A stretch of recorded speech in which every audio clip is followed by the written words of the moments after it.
আমাৰ যিটো দীৰ্ঘদিনীয়া দাবী, সেই দীৰ্ঘদিনীয়া দাবীৰ প্ৰতি কেন্দ্ৰীয় চৰকাৰ আৰু অসম চৰকাৰে মান্যতা প্ৰদান কৰি আমাৰ দাবীৰ প্ৰতি সঁহাৰি জনাই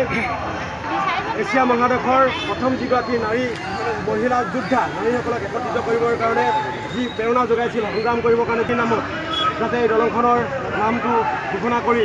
আমাৰ কেৱল জাতিটোৰ প্ৰতিয়ে নহয় অসমৰ বীৰাংগনা নাৰীগৰাকীৰ প্ৰতি সন্মান প্ৰদৰ্শন কৰিবৰ বাবে আমি আজি স্মাৰকপত্ৰ আমি